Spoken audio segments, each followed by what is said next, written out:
waited an extra day. We really didn't want to wait an extra day, but we had to.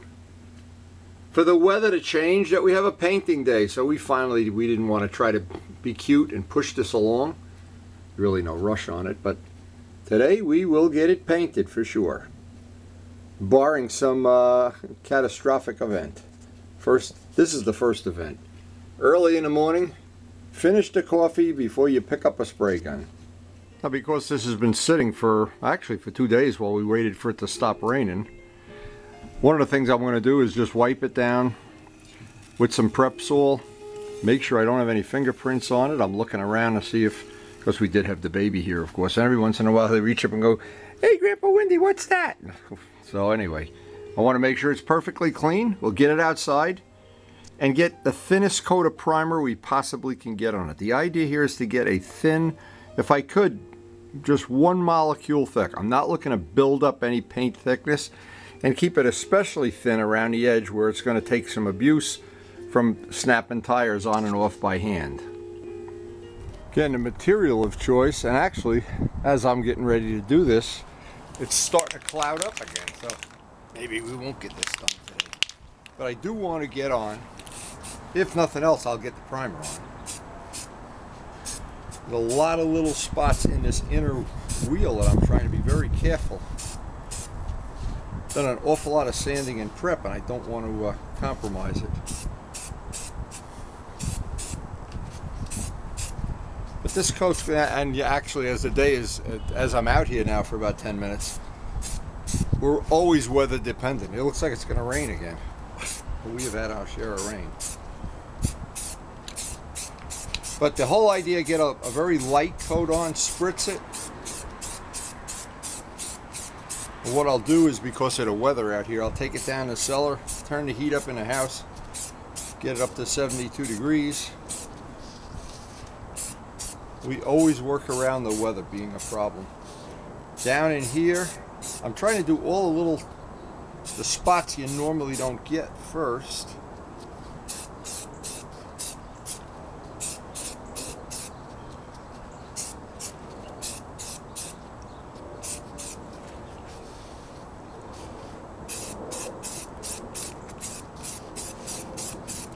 This is why it's so important to have it on a wheel jig. Just makes it so much easier. A wheel balancer, a wheel jig, whatever you want to call it. Again, I don't want to have a thick, heavy, gloppy coat on here. Thinner the better.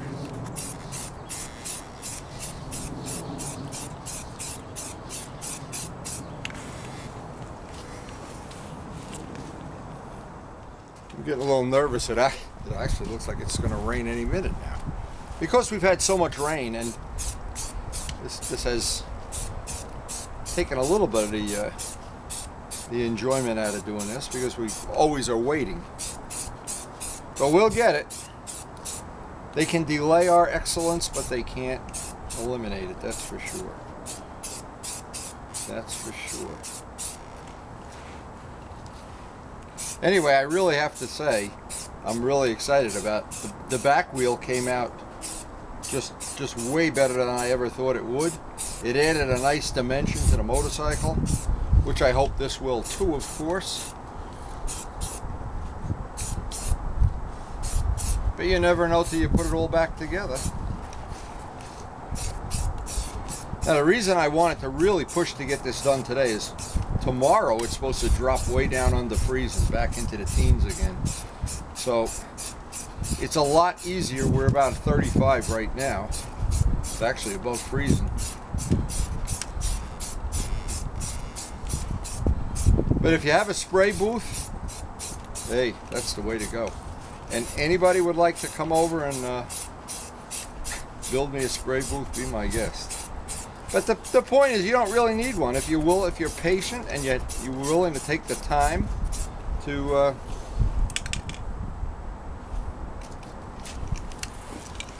it can be done. Now, it looks like we made a really good decision getting up super early this morning to get that primer on. In the time that I've had my coffee and been preparing to do the silver paint, the next step, of course. Sky has gone cloudy. it started raining, and we're right back where we were for the last couple of days. So we have, unless you're a fish, I guess, this rain is something we have to work around. I just sat under a heating vent for about an hour. Just looking at it and trying to find any little spot on it that might be a problem. Oh, I think down in there it's going to be fine. We're just subject to the weather now. The only bad part of this whole deal is the weather is just terrible. See, down in there by the axle is where I really wanted to make sure I know you're going to see down in there at some point in time. Boy, I'm so annoyed. But you know what? Dealing with these disappointments, I think we're going to live to fight another day here. And not risk painting this, and in the middle of it, that it's pouring rain. And I guess that's a good lesson in itself. Is just have the patience, and we will have the patience to wait. Well, it finally looks like the weather's going to be appropriate for painting. Now I wanted to mention a couple of things. This is what I did when I mixed up. This is a custom color I mixed up with my own pigment. It's pretty much a formula that's got just more pigment than a normal silver would have, and a little bit of extra silver paste. Now you can see, this is what I wanted to show. As I'm shaking this, the last of the pigment is coming off the bottom. So if I didn't shake this thoroughly, shake for a while, what happens, this paint is then not going to match the back wheel exactly, which of course we'd like it to do. Now see, it's coming up to where all that pigment is floating in the paint. And as I'm painting, I don't want it to, if it drags on, I want to shake the gun a little bit. Some people put a ball bearing in the cup. I don't need to do that on this. This paint has enough pigment that it's going to be fine. I'm excited about this because, boy, we have waded through some nasty weather here that's just been terrible.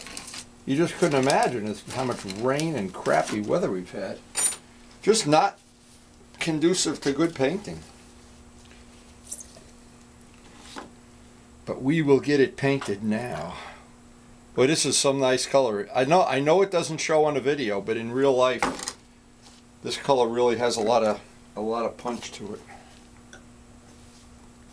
Anyway, we're going to be ready. I'll go do get everything outside, ready to test this paint. Now, it's actually warmed up quite a bit. The last couple days, though, boy, has it been terrible. Now, I just want to, before I do anything, I'm hoping I'm going to be able to get in there. No guarantee, of course.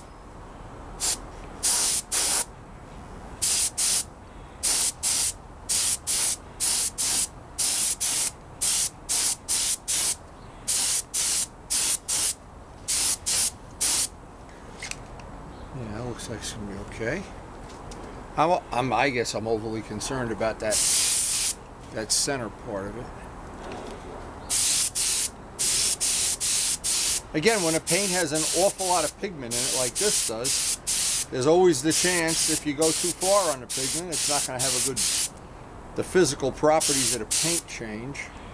And that's not in your favor, that's for sure.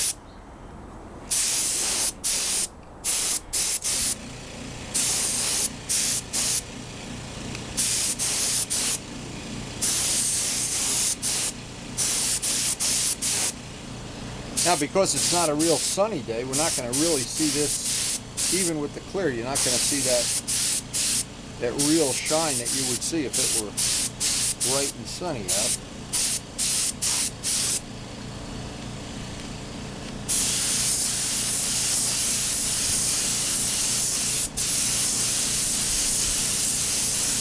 And I've said the biggest thing you can do to stack the deck in your favor is have a wheel balancer like this. That seems to be the ticket to having a nice wheel. I don't want to overly do the paint on the edge here, where the tire is going to get mounted. Just a minimum.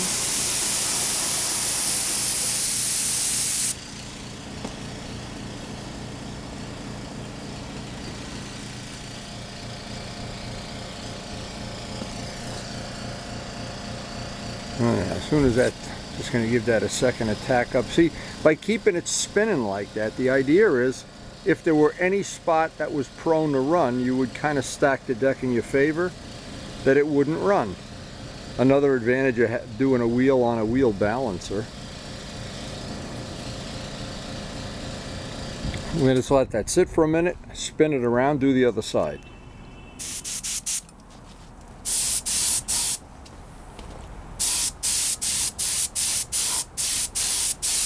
And I have thought about, and maybe I will, paint inside this where I can't see it with some of that Glen flat black that we have left over from doing his black helmet.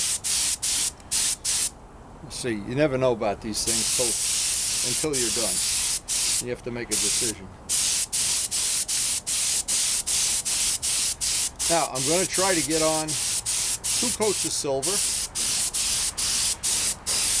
I'll let this one tack up 10-15 minutes. Although in this temperature, it's probably going to be more like a half an hour. And if I can keep the wheel moving a little bit, that's in my favor.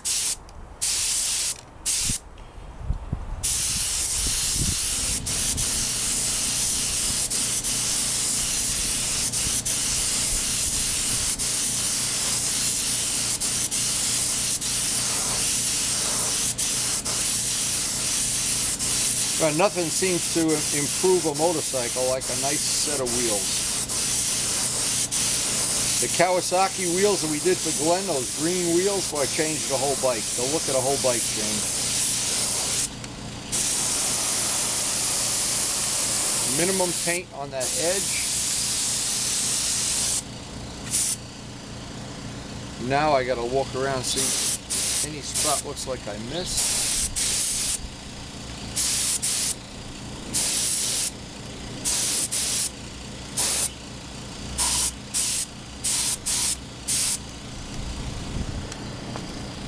And just keep it spinning. Now I'm letting this dry inside where it's a little bit warmer, probably 40 degrees warmer. And I'm just, as I'm going to mix up the clear. It says 2 coats of silver on it. Usually they recommend you let it dry about 20 minutes before you put the clear on, but what we're going to do is let it dry even a little bit longer just because we have this really crazy cold. Actually, it's still pretty damp out there from all the rain too. Do not want to compromise it. We want to have extreme patience because it's really coming out pretty nice. I know you don't see it on the video, but it really does look nice. Now this is the brand of urethane clear that we've been using. We've had real good luck with it. I always, in my shop conditions, use the fast hardener because if you use the slow hardener, you might get a tiny bit more gloss. But in cold weather, it'll take way too long to dry, and as it's drying, it picks up dust.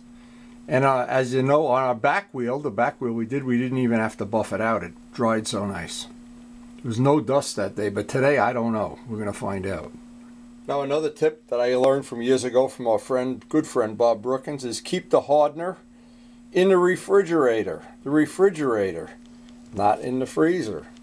It prolongs the life, and usually if you don't use this in some, well, a body shop would use it in a couple days, but sometimes we go through the whole summer and only paint 1 or 2 things. So keeping it in the refrigerator prolongs the life. Just the hardener.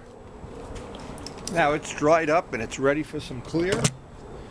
And do just a super final inspection. Actually, the sun, just a little bit of sun has come out. Anytime you spray in 2-part, at least anytime I do, I wear a mask. Yeah, it looks like we're ready now. The point is, with silver, you see every single mistake. It's just unbelievable. And in modeling, we always use the silver to find the little flaws. But anyway, you're going to get 2 coats on about 20 minutes apart.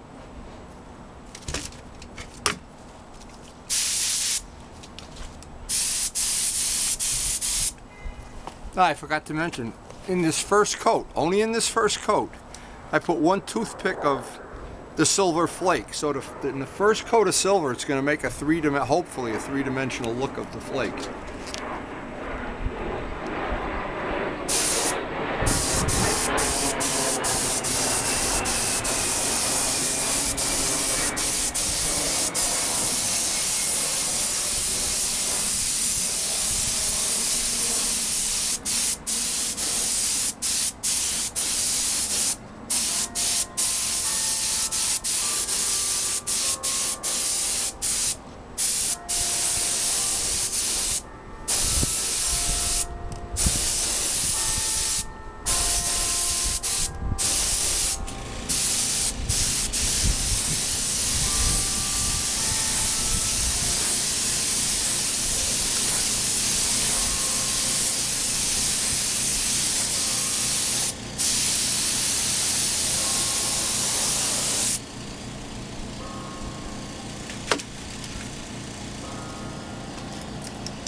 Now, definitely not a lot of sunlight out here, but you definitely can see, well, I can see anyway, the side without the clear,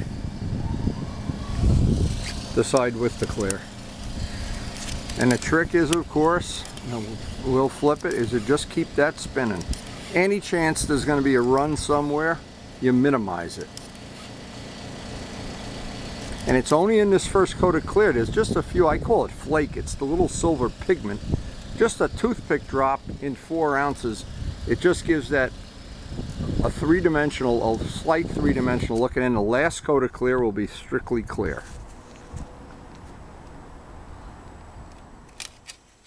I'm just babysitting this before I get the second coat on.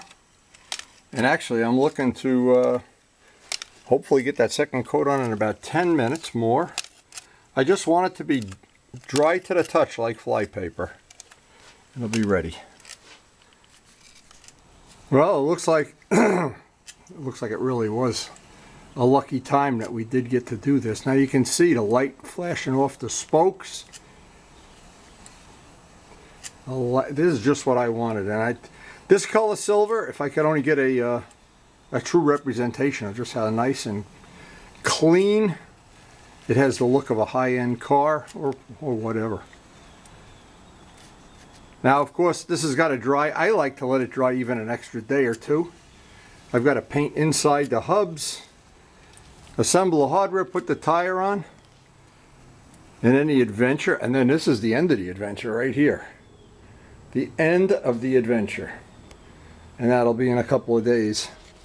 But we have so many other more things to do here, that with Karen and her furniture and the baby toys, and God, it's been a good start to the year. Now, another little tip you can use is, and I do this all the time, see, it's really cold out here. I mean, we're looking at just under 40 degrees. But I want to have this, I don't want to have it hot like it's out in the sun. You never would want to put this out in the bright sun. You wind up risking having bubbles in the paint. But a little bit of heat from on a low setting on the hairdryer. And the whole trick of this that I found is just getting it nice and warm. If, for instance, we had a run, and we don't, so I can't even demonstrate it. If we have a run, to hit it with the hairdryer and just try to flatten it out with the heat. The heat makes the material less viscous, and it just lets it flow out. And that back wheel was one of our previous videos that if this is the first one you're watching, you can go back and check that beautiful puppy out. That guy is really, that was one of my favorite projects. That added so much to this motorcycle. And I think when we get the matching front wheel on here, it's going to be even nicer. But of course, always remember, this is all in the eye of the beholder. So as we end this video, I hope you've enjoyed, learned, and I hope you'll share anything you do learn. And maybe you'll even pass some tips on to me. All I can say is I learn a lot from my YouTube videos that I watch. I thank all the people that have contributed and added to my knowledge of what's going on, my information. This is one of the projects I waited quite a while to initiate, and I wanted to have a free deck, a free hand, and I'm very glad that I did. And everybody that has seen this wheel so far, I know they're going to like the front one, but I was curious if they were going to like the black inside the spokes. Everybody that's commented on it so far seems to think that was pretty neat. Anyway, we have our other wheel up there, and there's no point in, we have to go inside and have a cup of coffee now. This is just the best of all worlds, when we can say we honestly took advantage of a really, really good day. As I shut the lights off here in the shop, that is basically going to sit out there for 2 days. And thanks for watching.